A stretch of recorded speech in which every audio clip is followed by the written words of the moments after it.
Hello. Oscar, my mini fur doxy, is right here. I can't get him up and into the shot, but it has become very clear to me that he wanted to be involved. So you might see him scuttling around.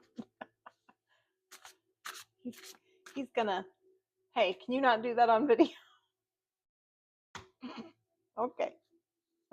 As I said, a very casual corner of the internet where things like that are just, they're gonna happen and I can't do anything about it. Okay. So I felt called to pull some cards today. Very, very excited to get out whatever message is coming through. I get really excited and I don't even know what I'm excited about. So that's kind of fun. Kind of fun. I may do pick a card readings, but I don't know. I think I like this format for right now, and we'll see how the channel evolves and just what's coming through. So, okay. I am going to show you the decks that I'm using. Very, very exciting. This is the Inner Child deck. Just making sure you can see that really nice.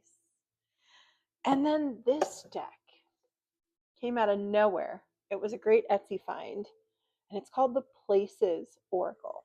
Now, if any of you know of me from my other creative endeavors, I have this obsession with spaces and places and the energy that they hold. I have a visual arts project dedicated to abandoned locations and kind of bringing light to dark as a metaphor, but also as a literal energy exchange of bringing beautiful light energy to forgotten, dark, sometimes dank spaces. And there's a real power in it. And it's a bit of an energetic recycling because it kind of stirs up that energy that's there, that's been unused, and it can be released, transmuted. It's a very beautiful process. That being said, this deck is really, really intriguing to me because it focuses on places. It has obscure rooms in your house, like your bathroom as a sanctuary, or a bus station as a place to rest or pause.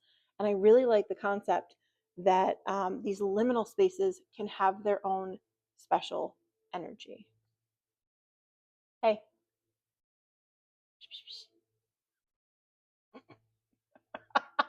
come here. Do you want to say hi? No. Okay. Anyway, I could fight it and restart the video, but it is what it is. So I'm gonna start with the Inner Child deck. I really feel called to this deck. Again, fumbling around with this. Can't wear mock turtlenecks because I can't, anyway, get the microphone near my face. Okay, anyway. Can you hear me? Okay, good enough, right? All right. So from the Inner Child deck, spend time in nature. Let the beauty of nature refresh your soul. So there's something coming in about recharging the battery. Sorry, I really am not used to being mic'd up. There's something about recharging the battery. Understandably, I moved from a location that was becoming heavily developed into a corner of the world where things just aren't that developed yet, in the town that I picked, which is beautiful. And it's allowed me to recharge my battery after a time where I was starting to feel very drained just from the location I was living. There's so much power in the energy of the land that you live in that I think we overlook. So again, this might be a spaces and places kind of a reading where we tap into that energy. It's very powerful. Listen, your inner child has something to say. So I think your inner child wants you to go spend some time in the nature. All right, one more. Disappointment is not the end. There is hope even in the darkest of nights. Okay. Anything else, Spirit? Spend time in nature. Wow, gotta love those double confirmations. That's really beautiful. I'm gonna See if I can look this up. Okay. The earth is a precious gift, one that provides and one that heals. Its beauty nourishes our souls, and its vibrational energy brings a steadiness to our bones. Amen. It grounds us, inspires us, gives us hope, brings wonder to our hearts, and is the great mother to us all. If you have pulled this card, then nature is calling out to you. Oh, I love that so, so much. So there's the simple message of go outside today, touch grass, right? There's that simple message coming through. But I think it's an acknowledgement of the cycles of nature and syncing our lives with those cycles. So obviously, we are, if you are watching this in January, we're in a season of wintering. And what does that look like and mean for you? Mostly people are making their New Year's resolutions, pushing forward into new things right away. And that's not the best to do right at the beginning of January, even into the end of January.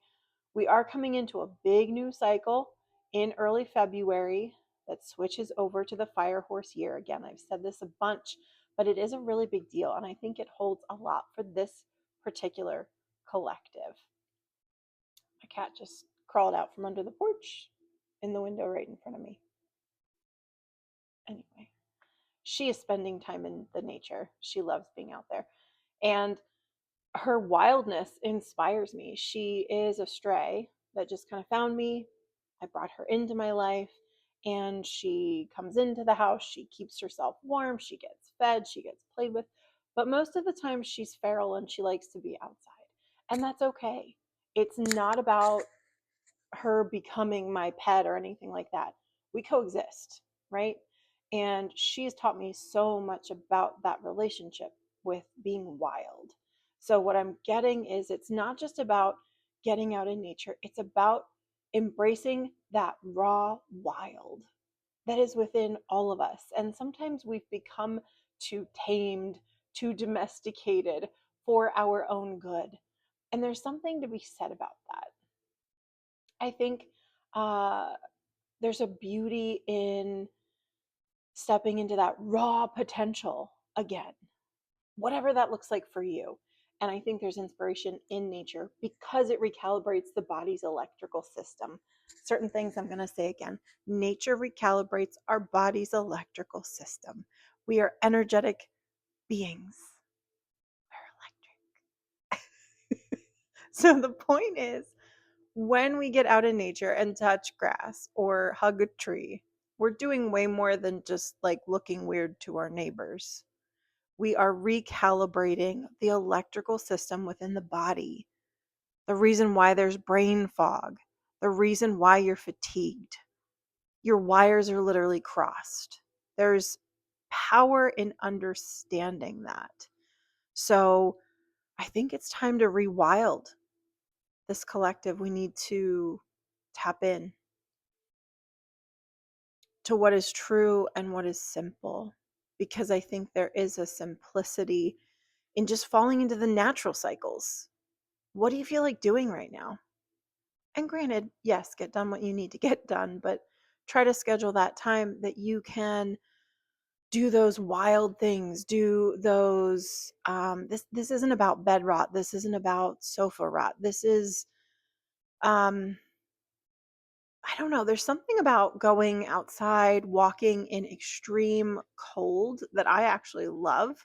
I find it very exhilarating. I've never done the ice bath thing, but I do get the power of the cold to really bring out the aliveness within the body.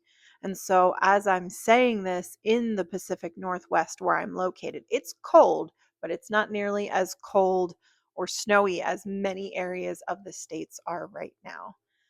So, it is a cold time of year, no matter where you live. Right now, if you're watching this in January, it's a cold time of year. And there's something about that that's special, that encourages rest and hibernation. But then on the other side of that, some sort of virility, excitement, wildness, and just, resetting that electrical system. This sounds too simple. but I think it could heal a lot of shit.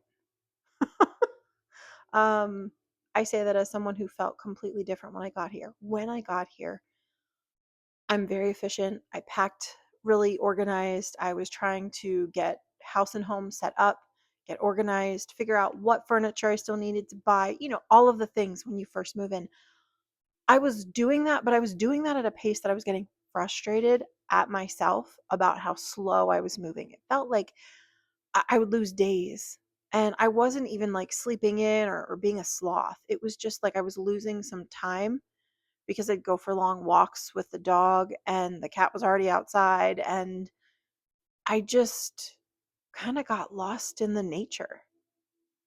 And again, I live in a neighborhood where there's just a lot of beautiful walking paths right here. So it was a magical time. And I'm pulling up in my mind, where is that for you? Where is that for you? Very, very important that you find that space for yourself and recalibrate out in the nature, out in the wild. So there's again something about communicating with the inner child. Write a letter. I don't think it's as standard as journaling. I'm hearing, this sounds silly, I'm hearing write a haiku. Those little 3-line poems. I think it's 5 syllables, 7 syllables, 5 syllables, or it could be 757. I don't remember. But I'm hearing something about poetry, like free writing lines like that it's not like a complete thought in a journal. It's just more like phrases. Maybe that would be helpful. Um, and I do find that I do sometimes put on headphones and listen to like healing frequency music, like I have on here while I hike. Sometimes I don't. Sometimes I just let the nature be the sounds. But if I want to get into a bit of a trance like state, I'll put on some of the music like that and just kind of wander. So I don't know if that calls to you at all, but I think there's something really special in that. So I'm gonna set this down and I'm gonna pull from the Places and Spaces Oracle. I hope you can hear me. I'm gonna speak very clearly and very loudly so that my voice carries, so that this darn little microphone catches what I'm saying. Okay, this Places and Spaces Oracle deck I'm very excited about. Living room. I'm gonna hold that there. Heart of the home, comfort, and relaxation. This definitely speaks to what January is in the hibernation phase. There is this comfort of home, but I also feel that equal excitement. I mean, even if it's 10 minutes, 20 minutes, going out, get cold, get like, woo, exhilarated during a hike or, a snowball fight or whatever it is right now, and then coming in and getting warm and just feeling both of those things. I don't know. The two extremes of that feel really important to share with you. The extremes of the cold and the comfort of the warm. I'm going to compare this to something rather strange. Stay with me.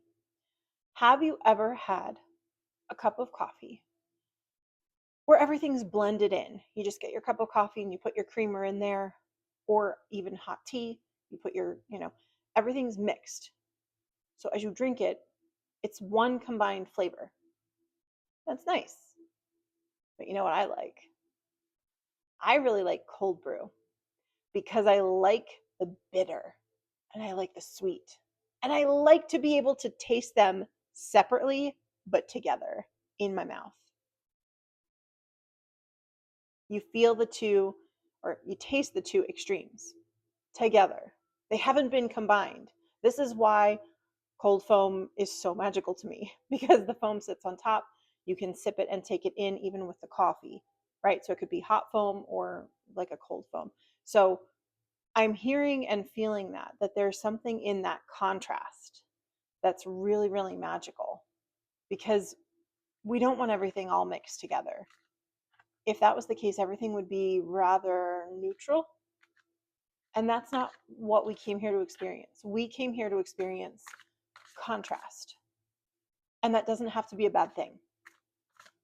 Think of shadows, light and dark coming together.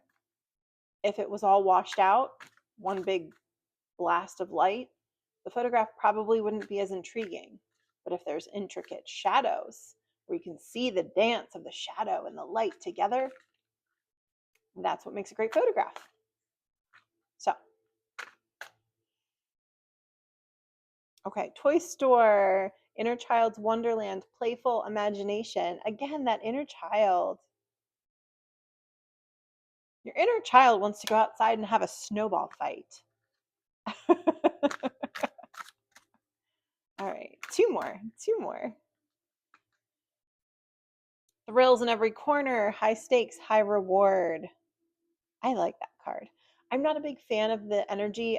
Casinos feels a little weird to me, but I like this card because it really means that this idea of don't be afraid to take the gamble. And I think the high risk, high reward speaks to that contrast.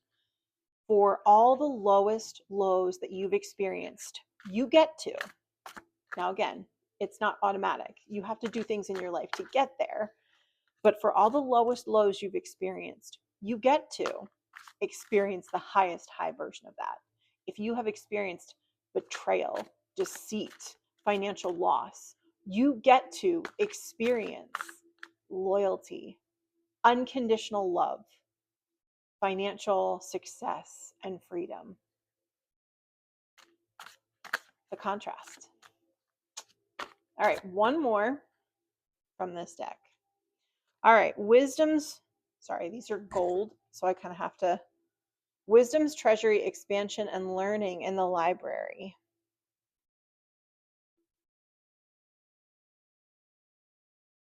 So again, you can see I'm actually getting the visuals on this are more important than anything, but if this card has significance to you, please take that message for you.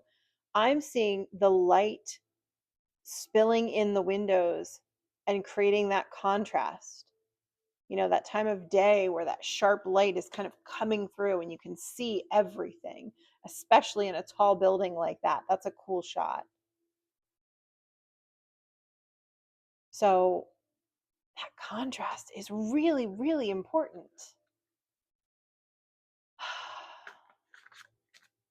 Tell me more about the inner child with this particular deck. Because obviously the inner child deck gave us a lot about that, but I just kind of want to follow up on this deck, its message. Okay. City's first responders, readiness to respond. Did this collective have to do a lot of damage control as a child? Did you have to put out fires within your family? Maybe within your friend group at school? Maybe there's some sort of healing from that it's not your job anymore. You get to rest. Again, looking at the shadow, the contrast of light and dark within that particular shot too. But this kind of hurt my heart when I saw it. It made me see a lot of children that had to grow up before their time kind of energy. And just felt like a lot of responsibility placed on this collective shoulders early. And I can completely understand how disorienting that is as an adult, the kind of behaviors that come out as a result of that as a childhood experience. I mean, it's very real. That hypervigilance is definitely real. Night's Canvas, Universe Unveiled. This again is kind of a callback to the nature card. But again, the light and dark. You can see all the difference in the lines, the mountains meeting the clouds, meeting the horizon, meeting the stars.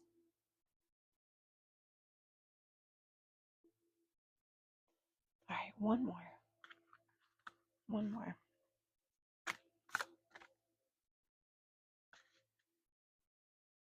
Economic powerhouse and diverse opportunity.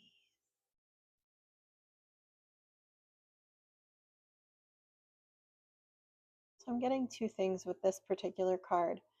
The diverse opportunities, I think, is talking about your ways to turn this into something really powerful. Empaths are normally children that had to be hyper vigilant. And I think that's why it's exciting to recognize what was something that we had to suffer through as children becomes a superpower that we can actually utilize. So this is talking about how can you use that to your advantage. I think your inner child wants to work with your inner adult to get you somewhere, if that makes sense. I want to go back to the inner child deck and pull just one more. I want to wrap up this message, but